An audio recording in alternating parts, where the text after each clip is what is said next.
And welcome to Yadna investment academy. मेरा नाम है शनिक और आज की इस वीडियो में हम बात करने वाले प्लास्टिक पाइप्स इंडस्ट्री की। पहले इंडस्ट्री के बारे में समझेंगे कि ग्रोथ कैसा है, ये बहुत ही फास्ट ग्रोइंग इंडस्ट्री है।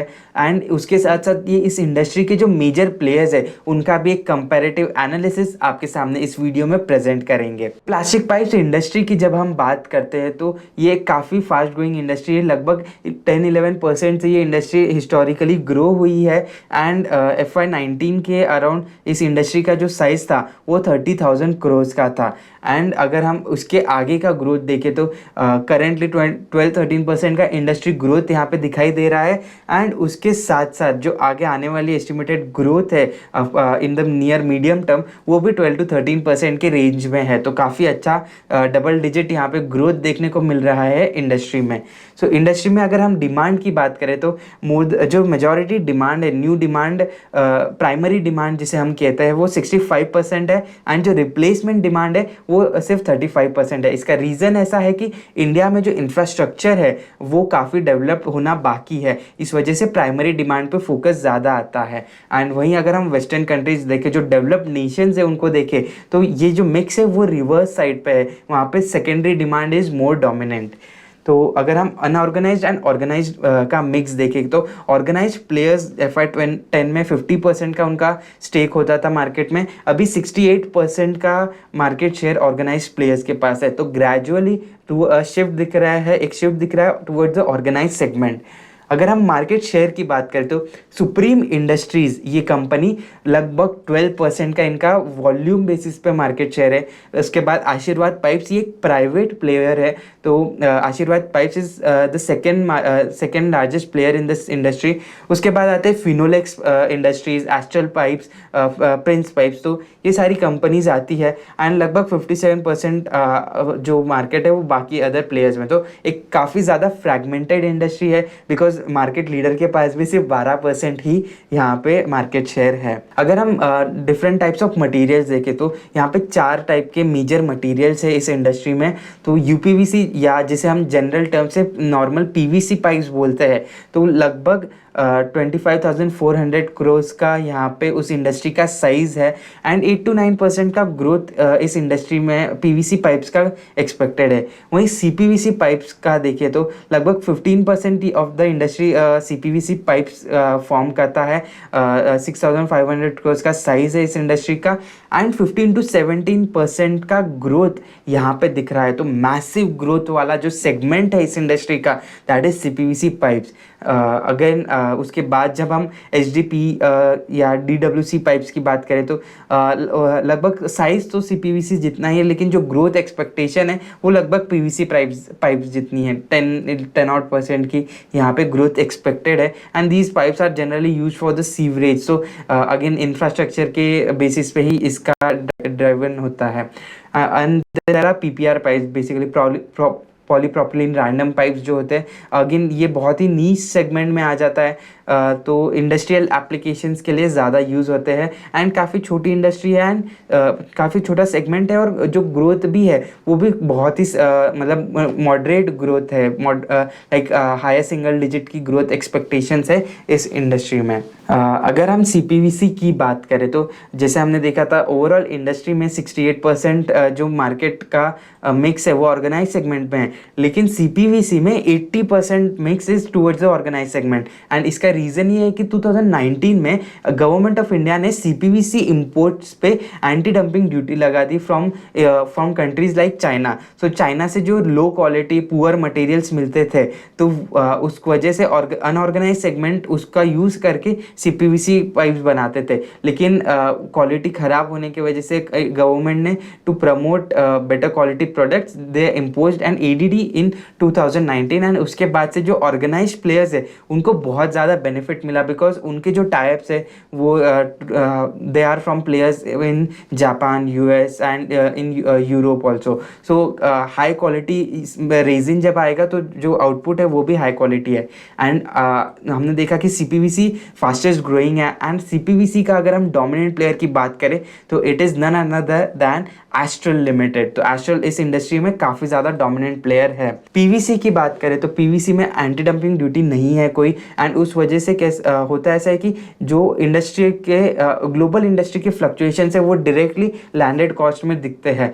तो अगर हम बात करें कि सीपीवीसी 2021 के एंड में लगभग अक्टूबर नवंबर के 2021 में जो पीवीसी प्राइसेस है वो नॉर्मल एवरेज से डबल हो गए थे because of Covid restriction, supply chain issues हो गए थे। चाइना जो एक मेजर प्रोड्यूसर है पीवीसी का वो वहाँ पे प्लांट शट डाउन हो गए थे, अमेरिका में प्लांट शट डाउन हो गए थे। तो उस वजह से पाइप के पीवीसी की कॉस्ट बहुत बढ़ गई। लेकिन जैसे ये सब रिजम्पशन आया तो ये प्राइसेस वापस से करेक्ट होने लग गई है ना, अभी नियर अबाउट एवरेज लेवल्स पे आ चुकी है एंड यहीं से मेंटेन रहने की मतलब एक्सपेक्टेशंस है यहाँ पे।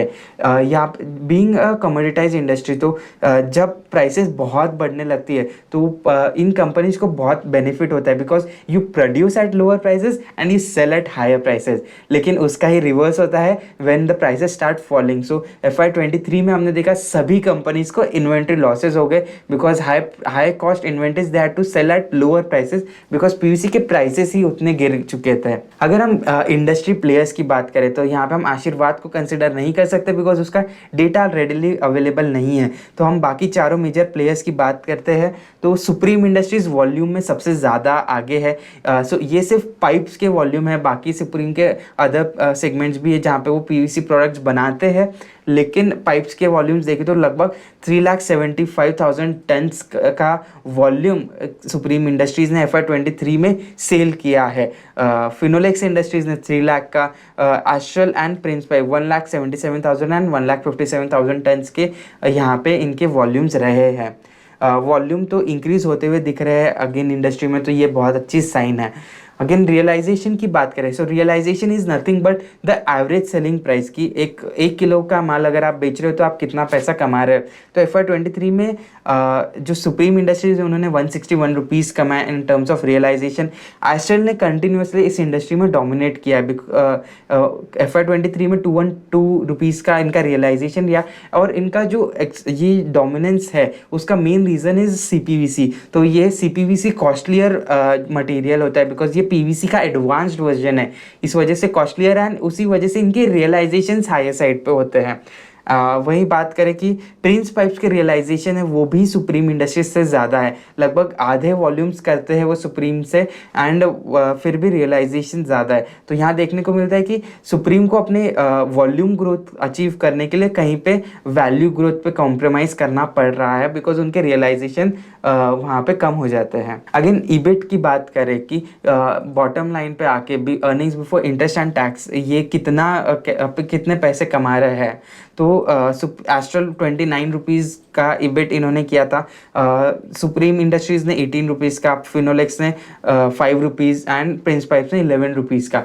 FY23 में हम देखेंगे कि ये जो इबिट लेवल्स है तो EBIT per kg that has reduced in FY23 that was because of the abnormal losses, जो इन्वेंट्री लॉसेस इन्हें हुए थे तो उसी का इफेक्ट इनके बॉटम लाइन पे आया है। अगर कैपेसिटी की बात करें तो कैपेसिटी सभी के पास काफ़ी अच्छी कैपेसिटी है। सुप्रीम के पास हाईएस्ट है, 6 लाख टन की इनके पास कैपेसिटी है। एस्ट्रल के पास 2,90,000, प्रिंस पाइप्स के पास 3,22,000 की कैपेसिटी एंड फिनोलेक्स के पास लगभग 4 लाख की कैपेसिटी है।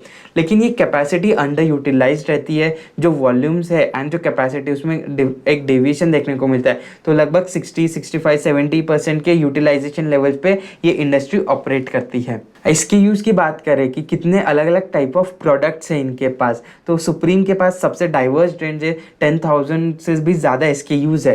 प्रिंस पाइप्स हमने देखा कि रेवेन्यू टर्म्स में, वॉल्यूम टर्म्स में छोटा है लेकिन SKUs इनके बहुत ज़्यादा है एंड उसका रीज़न ये है कि वो फिटिंग्स भी उन्होंने काफ़ी पहले फोरे कर लिया था एंड फिटिंग्स में SKUs ज़्यादा होते हैं, तो उस वजह से प्रिंस पाइप्स के जो SKUs है वो बहुत ज़्यादा है। फिनोलेक्स के पास सिर्फ 2200 के करीब SKUs है। ये जो इंडस्ट्री है वो रिटेल मॉडल पे फंक्शन करती है। तो जो मटेरियल होता है कंपनी से डिस्ट्रीब्यूटर के पास या चैनल पार्टनर्स के पास जाता है, वहाँ से आगे डीलर्स या होलसेलर्स और उसके आगे रिटेलर्स के पास जाता है।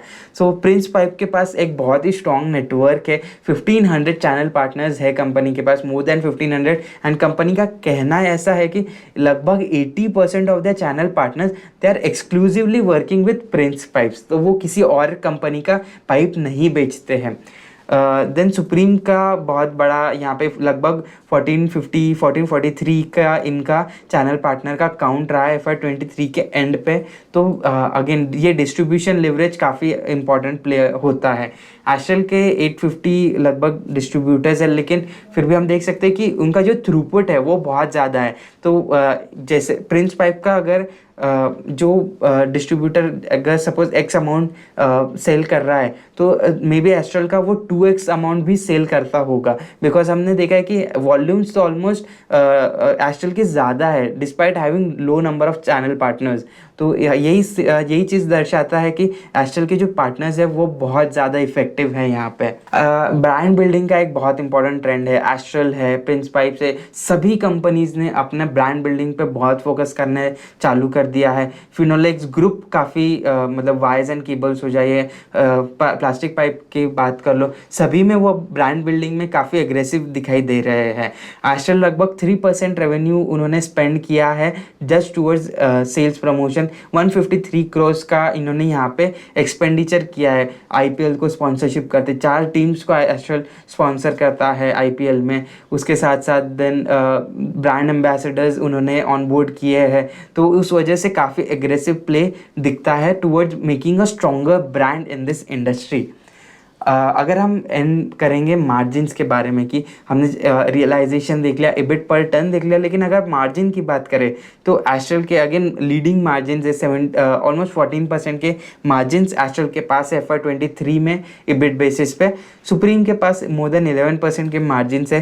And Prince pipes and Finolex industries के मार्जिन्स थोड़े लोअर साइड पे है यहाँ पे। तो अगर आपको इन सभी कंपनीज़ का डिटेल्ड एनालिसिस चाहिए तो ये डिटेल्ड एनालिसिस जल्द ही यज्ञा इन्वेस्टमेंट एकेडमी के स्टॉकोमीटर पे अवेलेबल हो जाएंगे। एंड ऐसे ही और डिटेल एनालिसिस के लिए प्लीज़ विजिट investyadnya.in एंड हमारे चैनल के साथ बने रहिए। और अगर ये वीडियो पसंद आता है तो इसे ज़रूर से ज़रूर लाइक कीजिए और ज़्यादा से ज़्यादा लोगों के साथ शेयर कीजिए। Thank you.